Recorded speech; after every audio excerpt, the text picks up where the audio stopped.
Assalamualaikum warahmatullahi wabarakatuh. Waalaikumsalam warahmatullahi wabarakatuh. Umi punten mau tanya bagaimana tata cara ziarah ke makam Kanjeng Nabi Muhammad SAW. Baik, Allahumma sholli wa sallim barik alaihi. Subhanallah. Tata cara ziarah kepada Rasulullah luar biasa. Allahumma rizqna ziyarata Nabi Muhammad sallallahu alaihi wasallam ya Allah. Semoga Allah memberikan rezeki kepada kita untuk bisa ziarah Nabi Muhammad sallallahu alaihi wasallam. Satu hal yang harus dirindu oleh semua orang yang mengaku bercintanya Nabi Muhammad sallallahu alaihi wasallam. Kita pengen bisa ziarah ke tempat beliau. Ya. Semoga Allah berikan kemudahan kepada kita semuanya. Amin, amin ya Allah. Baik. Tata cara ziarah kepada Rasulullah yang harus kita hadirkan pertama adalah sebelum kita ziarah kepada Nabi, hadirkan rindu yang sesungguhnya. Kenali Nabi kita dengan pengenalan yang sesungguhnya. Karena kita kalau ziarah kepada orang yang kita itu tidak tahu tentang keutamaannya, kita ziarah kepada orang yang tidak kita benar-benar kenal kepadanya, yang ada kadang ziarah itu hanya ziarah zahir, tidak ziarah hati. Kita menemukan kadang banyak, ya kita tidak menuduh, artinya ini ada untuk contoh saja berapa banyak kadang orang yang ziarah kepada Nabi, akan tetapi mereka kadang melupakan adab untuk ziarah kepada orang mulia. Sehingga kadang mereka masuk ke tempatnya Rasulullah dengan cara yang tidak beradab. Karena subhanallah ya, Raudhah itu tempatnya bagi perempuan itu kecil.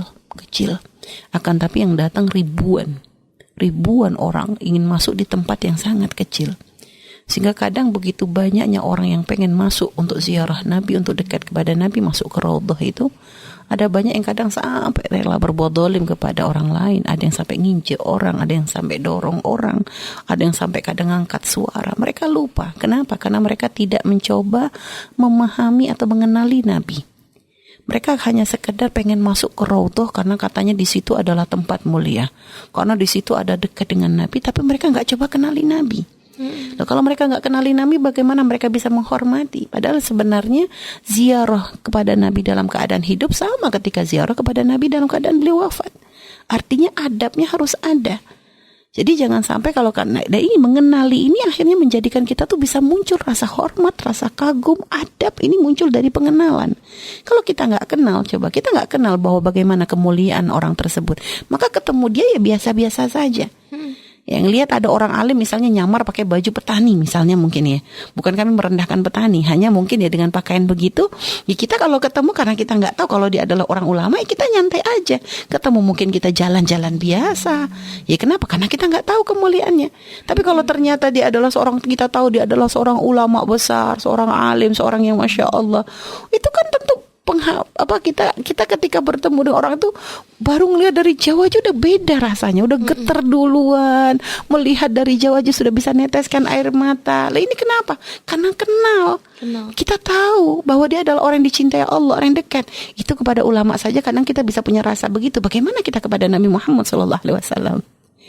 Nabi, orang yang sangat dicintai oleh Allah, orang yang sangat mulia. Maka tidak melihat wajahnya pun, dengan mempelajari sejarahnya pun, itu sudah cukup bagi kita untuk bisa menyambungkan hati kita, untuk bisa menumbuhkan rasa rindu, menumbuhkan rasa hormat, menumbuhkan rasa cinta di hati kita kepada Nabi Muhammad SAW. Maka pengenalan ini yang menjadikan nanti kita tuh bisa semakin lebih beradab ketika kita ziarah Nabi. Maka pertama kami anjurkan kepada para pendengar semua, kalau ingin ziarah Nabi, kenali Nabi dengan sungguh-sungguh. Sehingga dari situ nanti akan muncul adab. Baca sejarah Rasulullah. Pahami makna bagaimana Nabi mencintai kita. Bagaimana perjuangan Rasulullah untuk kita. Nabi itu adalah utusan Allah yang luar biasa, yang merupakan hadiah terbesar ya bagi kita umatnya. Yang ini artinya menjadikan kita, kalau sudah kita memahami makna ini, akan menjadikan kita tuh semakin bisa lebih beradab ketika ziarah Nabi. Itu yang pertama. Yang kedua, kalau sudah kita sampai ke tempat tersebut, dan semoga Allah sampaikan kita, maka masuklah dengan cara beradab. Jangan masuk dengan keegoisan, saya pengen dapat tempat yang paling depan, saya pengen paling dekat dengan Nabi. Dekat dengan Nabi pun kalau ternyata kita tidak punya akhlak, tidak akan sampai. Seandainya kita diberi kesempatan untuk duduk paling depan pun, ibaratnya di roda paling saf paling pertama. Tapi kalau ternyata dengan zalim kepada orang lain, nggak akan sampai kepada kemuliaan yang sesungguhnya. Maka ketika kita akan masuki tempat mulia tersebut, kita akan masuki raudhah. Sadari ini bukan raudhah, bukan hanya sekedar tempat mulia yang disyaratkan Nabi seperti taman surga. Siapa yang sholat di situ 2 rakaat, maka seperti sholat di taman surga. Jangan hanya melihat itu, tapi sadari bahwa di sebelahnya raudhah itu adalah makam Rasulullah SAW. Sehingga ketika kita masuklah dengan akhlak. Jangan sampai wajibkan di diri kita, jangan sampai kita masuk dengan zalim kepada orang lain, jangan mendorong orang lain, jangan nginjek orang lain, jangan kasar kepada orang lain, jangan mengangkat suara, karena di sebelah kita itu adalah Rasulullah SAW. Jadi adab kepada orang meninggal itu sama ketika orang masih hidup. Sayyidah Aisyah sendiri mencontohkan ketika beliau cerita, ketika beliau yang dimakamkan di rumah beliau itu adalah Rasulullah dan ayahandanya, beliau membuka hijabnya karena di situ ada ayah, ada suami dan ayah. Akan tapi lihat ketika akhirnya Sayyidina Umar pun dimakamkan di sebelahnya, bersamaan dengan Sayyidina Rasulullah dan Sayyidina Umar, Sayyidah Aisyah tuh ketika berziarah pun menggunakan hijabnya. Kenapa? Adab. Walaupun Sayyidina Umar sudah meninggal, tapi adab tuh ada. Ini menunjukkan pendidikan diajarkan oleh Sayyidah Aisyah. Artinya adab kepada Rasulullah pun sama. Seandainya Rasulullah masih hidup, mungkinkah kita ngangkat suara di dekatnya Nabi Muhammad? Mungkinkah kita dorong orang di dekatnya Nabi Muhammad? Mungkinkah kita berbuat zalim kepada umat Nabi Muhammad di dekatnya Nabi Muhammad? Tidak mungkin kita lakukan itu kan. Artinya di saat kita tidak mungkin melakukan hal tersebut ketika masa hidupnya Nabi, bagaimana kita akan melakukannya ketika kita berada dekat dengan makamnya Rasulullah SAW? Jadi kalau kita pahami mana ini, kita akan berhati-hati di situ. Nah itu. Lalu ketika masuk ke tempat tersebut ya, masuklah dengan terus memperbanyak membaca sholawat, terus memperbanyak membaca sholawat kepada Nabi Muhammad, baca sholawat, ucapkan sholawat dan salam kepada beliau, karena ini kesempatan yang luar biasa mahal. Bisa mendekat kepada Rasulullah itu adalah suatu hal yang luar biasa.